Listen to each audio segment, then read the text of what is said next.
আমাদের এইচএসসির মূল্যায়ন প্রক্রিয়া নিয়ে।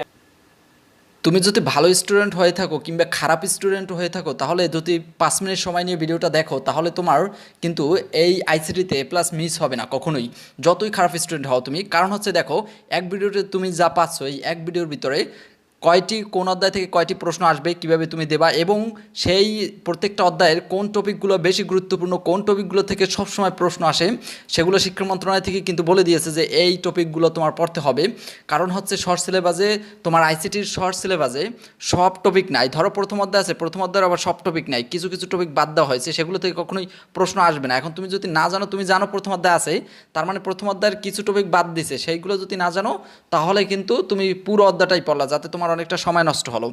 এক্ষেত্রে গুরুত্বপূর্ণগুলো তুমি পাবাই, সাথে তোমাকে সৃজনশীলের ক নম্বরগুলো দেওয়া হচ্ছে, খ নম্বরগুলো দেওয়া হচ্ছে, এবং গ নম্বর কোথা থেকে পড়বা সেগুলো দেওয়া হচ্ছে। এরকম করে প্রত্যেকটা অধ্যায়ই দেওয়া হচ্ছে।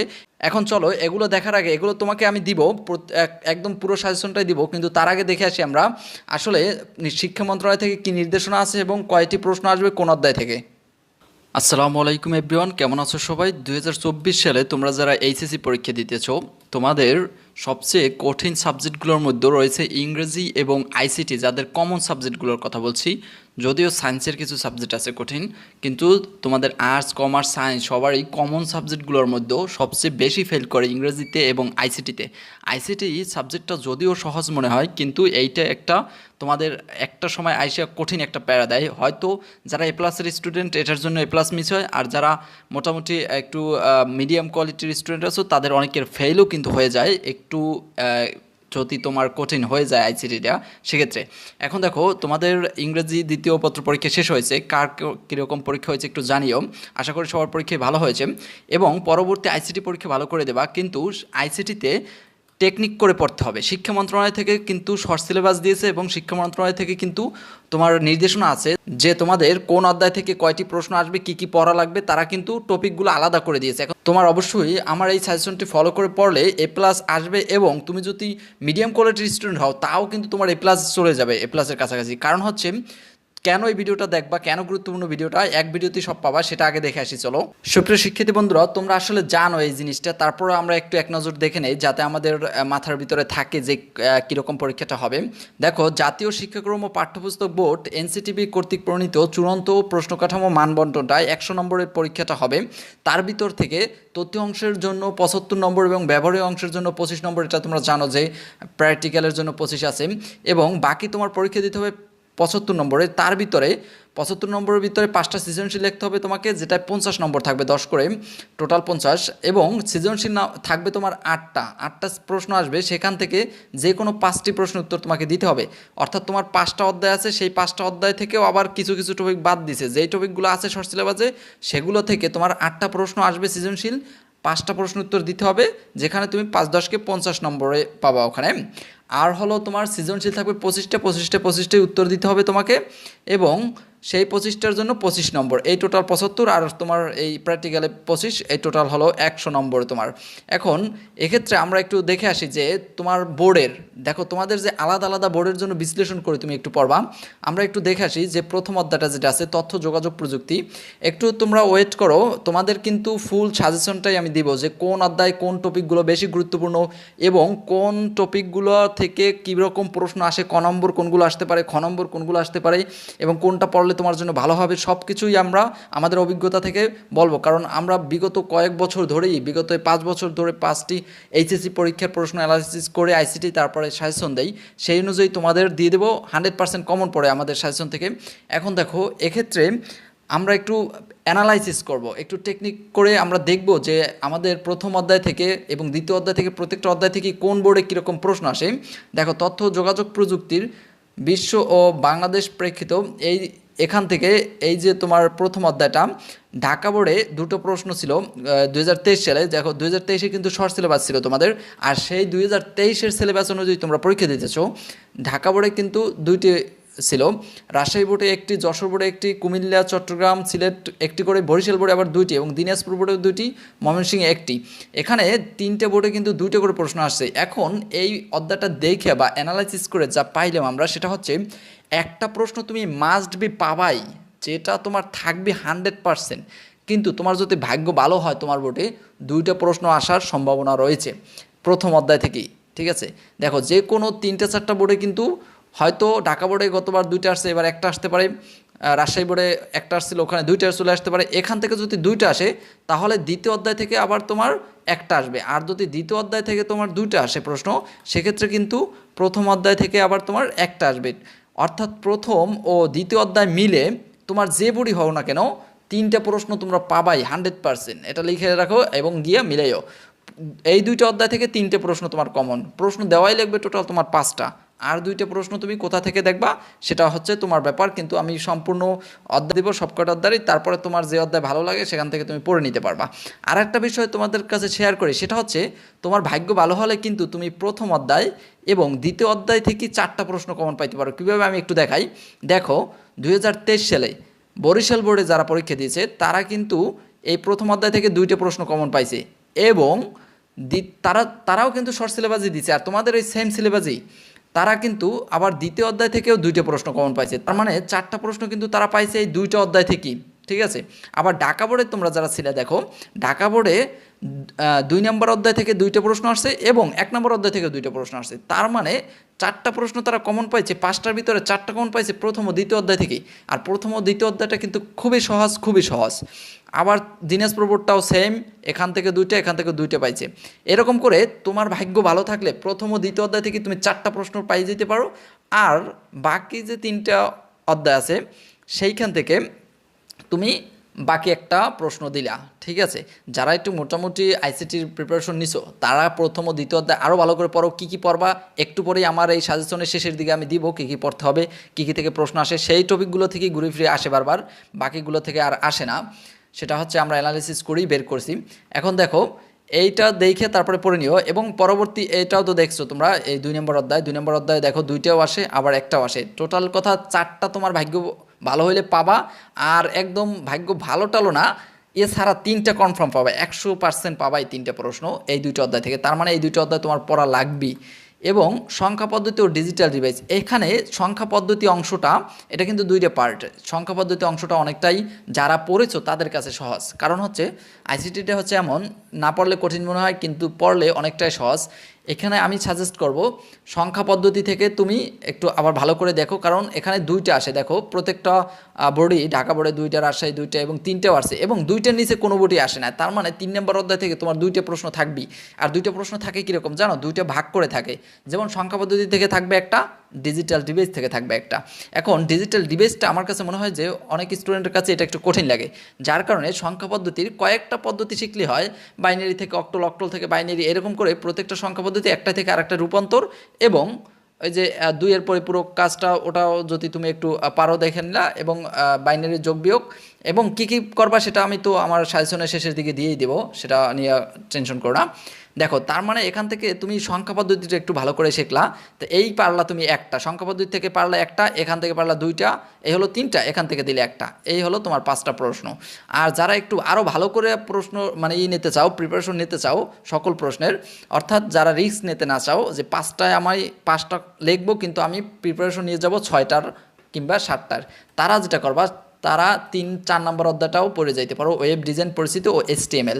4 নম্বর অধ্যায়টা দেখো ঢাকা বোর্ডে এখানে একটা আসছে, রাজশাহী বোর্ডে 2টা করে আসছে, আবার যশোরে একটা আসছে, এরকম করে আসছে, বরিশাল বোর্ডে একটা আসছে। অর্থাৎ যেই বোর্ডে তোমার এই পাশের 3টা থেকে বেশি বেশি দেবে 2টা করে, সেই বোর্ডে আবার এইখান থেকে ওয়েব ডিজাইন ও পরিচিতি HTML থেকে কিন্তু আসবে একটা করে। এখান থেকে একটু কমই আসে প্রশ্ন, একটা করেই বেশি আসে। এই ওয়েব ডিজাইন থেকে একটা তোমরা পাবা, এটা ধরে নাও। তাহলে যারা একটু বেশি প্রিপারেশন নিতে চাও তারা 1, 2, 3 নম্বর এবং 4 নম্বর অধ্যায় পড়ে যাবা। আর যারা একটু 5টা যে হিসাব করে যাবা যে আমার 5টা হলেই হয়, সেক্ষেত্রে তোমরা 1 নম্বর, 2 নম্বর এবং 3 নম্বরের সংখ্যা পদ্ধতিটা দেখে যাবা, বাকিগুলো শুধু MCQ পড়ে যাবা। কি MCQ পড়বা সেটা নিয়েও আলোচনা করবো একটু পরেই। এবং 5 নম্বর অধ্যায়টা দেখো, 5 নম্বর অধ্যায়টা থেকে দেখো এক্ষেত্রে একটি করে বেশি আসে এটা, এবং 4 ও 5 নম্বর অধ্যায়টা সেম, মানে খুব কম আসে। বেশি যেটা আসবে তোমার 1 নং, 2 নং এবং 3 নং প্রশ্ন, 3 নং অধ্যায় থেকে। ঠিক আছে, প্রশ্ন বেশি আসবে।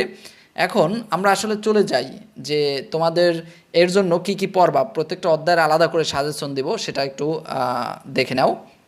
দেখো এটা আবার একটু দেখো, যেভাবে প্রশ্ন সেট করা হবে প্রথম অধ্যায় থেকে 2টি, দ্বিতীয় অধ্যায় থেকে 1টা বা 2টি। এখন এই অধ্যায় থেকে যদি তোমার 1টা আসে, এখান থেকে 2টা আসবে, এখান থেকে যদি আবার এরকম মিলেই ঝিলেই দিবে আর কি, যেটা তোমার ওই পেশে আলোচনা করেছি তুমি বুঝেছো। আবার এমন কি আছে, তুমি এটা থেকে 2টে, এটা থেকে 2টে পাইতে পারো। প্রথম অধ্যায় থেকে 2টা, দ্বিতীয় অধ্যায় থেকে 2টা, টোটাল 4টা। এবং তৃতীয় অধ্যায় থেকে 2টা থাকবেই, মাসবে, এটার কোনো অপশন নাই, 2টা থাকবেই, কারণ এটার হচ্ছে পার্টটাই 2টা অংশে বিভক্ত। একটা হচ্ছে সংখ্যা পদ্ধতি আর একটা হচ্ছে ডিজিটাল ডিভাইস। এক্ষেত্রে আমরা প্রথম অধ্যায়টা, যেটা প্রথম অধ্যায় যা গুরুত্বপূর্ণ, অনেকবার আসছে ভার্চুয়াল রিয়েলিটি, এটা কিন্তু বেশি স্টার দেওয়া আছে। ভার্চুয়াল রিয়েলিটি টপিকটা তুমি পড়বাই, যেভাবেই হোক ভার্চুয়াল রিয়েলিটি টপিকটা পড়ে যাও। যারা মোটামুটি একটু মিডিয়াম কোয়ালিটির স্টুডেন্ট আছো, তারাও যদি প্লাস পাইতে চাও, তোমার এই টপিকগুলো পড়লেই হবে। তুমি গিয়ে এরপরে লিখে দিয়ে আসবা। এবং বায়োমেট্রিক্স পড়বা, বায়ো ইনফরমেটিক্স পড়বা, ক্রয় সার্জারি পড়বা, ন্যানো টেকনোলজি পড়বা, রোবোটিক্স পড়বা। এবং একটু কম গুরুত্বপূর্ণ আছে এই নিচেরগুলো, যারা একটু কম পড়তে চাও, যে আমি এত পড়তে চাই না, তারা এই যেগুলো বড় বড় লেখা এইগুলো একটু পড়বা। আর যারা একটু সিরিয়াসভাবে পড়াশোনা করো, তারা এগুলো দেখবা। আমি সাজেস্ট করি এই কটা সবই দেখতে পারবা, যেহেতু একদিন বন্ধ আছে তোমার। এবং তুমি একজন এইচএসসির স্টুডেন্ট, অবশ্যই তুমি বই খাতা নিয়ে বসলে এটা পারবা করতে, মানে এগুলো, এই টপিকগুলো পড়তে পারবা। এবং জ্ঞানমূলকে যেগুলো পড়বা, তোমার সৃজনশীল, এটা ছিল টপিক, যে টপিকগুলো পড়বা। আর এখন এই টপিক থেকে যেভাবে প্রশ্ন থাকতে পারে, সেই ক নম্বরের প্রশ্নগুলো আমি দিয়ে দিয়েছি। এখন এই প্রশ্নগুলোর উত্তরটা তুমি কোথায় পাবা? তোমার যদি গাইড বই থাকে, তুমি যদি টেস্ট পেপার না কিনে থাকো, সেক্ষেত্রে তোমার গাইড বই থেকে তুমি খুঁজে পাবা এগুলো, সেই ক নম্বরগুলো পড়বা। এই 11টা ক নম্বর এখানে মোস্ট ইম্পর্টেন্ট, এগুলোই ঘুরে ফিরে আসে বারবার। এখান থেকে দেখো, এই যে ফ্লাইট সিমুলেশন, এইটা বাদে বাকিগুলো একটু বেশি আসে, এটা তারপর রাইখে দিলাম। আর যদি তোমার টেস্ট পেপার থাকে, তাহলে তুমি টেস্ট পেপারটা খুলে দেখো, এগুলো তুমি পাবা। বিশেষ করে তোমার 2023 সালের সকল বোর্ডের প্রশ্নগুলোর ক, খ, গ, এগুলো তোমরা একটু পড়ে যাও। খালি শুধু 2023 সালের বিগত 2023-এর, এর বাইরেরটা একটু কম পড়বা, কিন্তু 2023 সালে যেগুলো আসছে, তুমি টেস্ট পেপার কিনলে তোমার টেস্ট পেপারে আছে 2023 সালের সকল বোর্ডেরটাই পড়বা। ইভেন তোমার বোর্ডেটা অনেকে বলে কি, আমি যেন আছি ঢাকা বোর্ডে, তার মানে আমার ঢাকা বোর্ডে যে প্রশ্ন আসছে গতবার, এবার আর আসবে না, এরকমটা না। তোমার ঢাকা বোর্ডেরটাও তুমি পড়ে যাবা, কারণ আইসিটির ওরকম বোর্ড দেখে না। আইসিটি হচ্ছে তোমার বোর্ডে যা গতবার আসছে সেটাই আবার রিপিট করতে পারে, এমনটাই হয়। আমরা অ্যানালাইসিস করে এটা দেখেছি। এখন ক নম্বরের জন্য এই টপিকগুলো পড়ে যাবা। এবং খনং যেটা অনুধাবনমূলক, এই টপিকগুলো পড়বা খনংয়ের জন্য। খনংয়ের এগুলোই বারবার রিপিট করে। এরপরে গণমের জন্য যেটা পড়বা, সেটা হচ্ছে গ নম্বরে আসে Comilla board, Dhaka board, Chittagong board, Barisal, Dinajpur বোর্ডের 23 সালেরগুলো, এবং ঢাকা, কুমিল্লা, চট্টগ্রাম, দিনাজপুর বোর্ডের 19 সালেরগুলো। কারণ কি, এখন দেখো 19 সালে কিন্তু আরও বোর্ড ছিল, এই কটা বোর্ড কেন? কারণ এই বোর্ডের বাইরে যেগুলো আসছে 19 সালে, সেগুলো শর্ট সিলেবাসের বাইরে ছিল। এই কারণে 19 সালে যেগুলো আসছে, এইগুলো এই মানে তোমার শর্ট সিলেবাসে যেগুলো আছে, এবং 19 সালে এই ঢাকা বোর্ড, কুমিল্লা বোর্ড, চট্টগ্রাম ও দিনাজপুর বোর্ডে যেগুলো আসছে, সেগুলো তোমার শর্ট সিলেবাসের ভিতরে আছে, বাকি টপিকগুলো নাই। যার কারণে এগুলো বেশি গুরুত্বপূর্ণ। তুমি এই কটা বোর্ড, খালি এই কটা বোর্ডের গ পড়বা, ঘর জন্য খ তো এগুলো পড়বা, ক এগুলো পড়বা, এবং গয়ের জন্য, অর্থাৎ যেটাকে তোমরা ছোট গ এবং বড় গ বলো, সেই ছোট গ বড় গয়ের জন্য এই টপিক, এগুলোর পড়বা। এই যে সৃজনশীলগুলো, এই সৃজনশীলগুলোর গ নম্বরে যেটা আছে সেইটা ভালো করে পড়ে যাবা। দেখো, এরপরে নেক্সটে চলে যাই আমরা 2 নম্বর অধ্যায়। 2 নম্বরের অধ্যায় হচ্ছে কমিউনিকেশন সিস্টেম ও নেটওয়ার্কিং। এখানে টপিকগুলো, গুরুত্বপূর্ণ টপিকগুলো হচ্ছে নেটওয়ার্কিং টপোলজি। এই নেটওয়ার্ক টপোলজি থেকে কিন্তু প্রশ্ন আইসেই থাকে।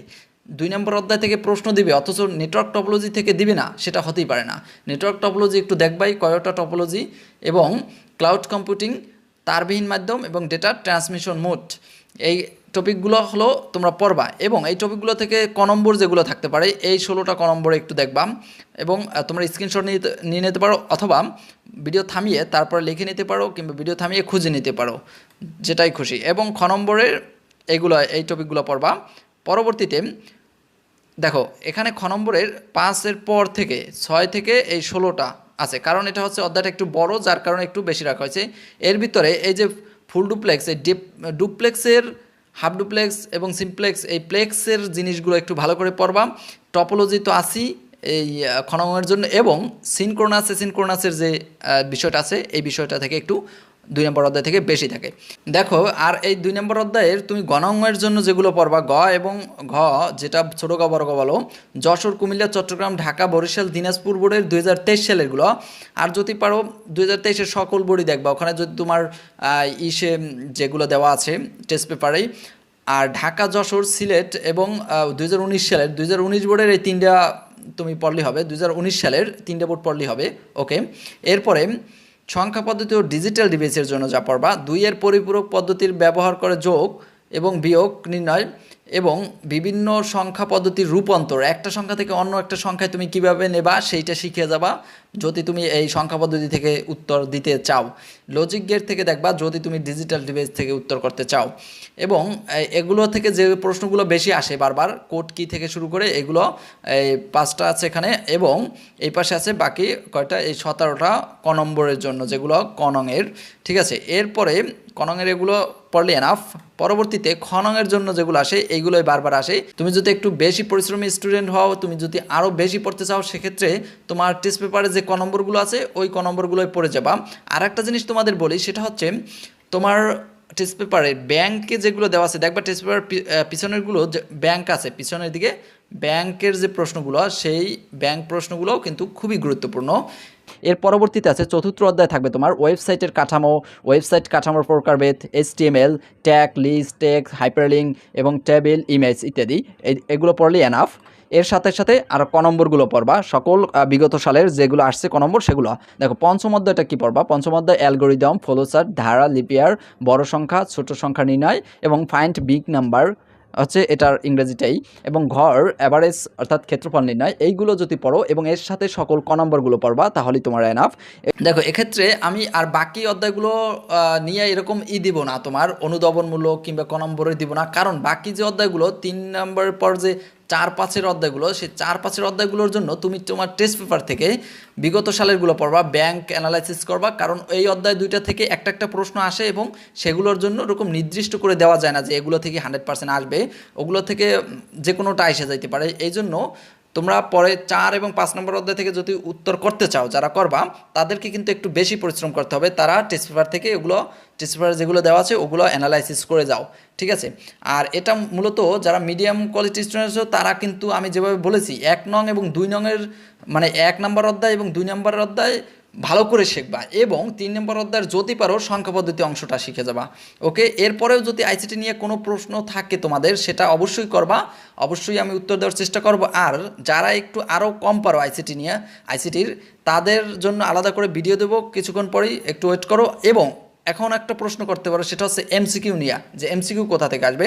এমসিকিউ তুমি যাহা পড়বা তা হলো তোমার টেস্ট পেপার হোক কিংবা গাইড হোক, 2023 সালের যতগুলো প্রশ্ন আসছে সেগুলোর যদি ব্যাখ্যা সহ, দেখবা টেস্ট পেপার নিচে ব্যাখ্যা দেওয়া আছে, ব্যাখ্যা সহ অ্যানালাইসিস করে তারপরে পড়বা।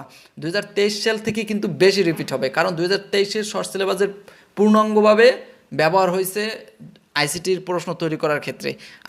এক্ষেত্রে তুমি দেখবা যে এমসিকিউর আসলে 2023-এর প্রশ্নগুলো কিভাবে আসছে এবং কোন কোন তোমার টপিক থেকে আসছে। ধরো ক্রয় সার্জারি থেকে আসলে ওই ক্রয় সার্জারি টপিকটা তুমি ভালো করে পড়লে ওই টপিক থেকেই ওই প্রশ্নটা দেবে না যেটা আসছে, অন্য একটা প্রশ্ন দেবে কিন্তু ক্রয় সার্জারি থেকে দেবে, এরকমটা সিস্টেমটা।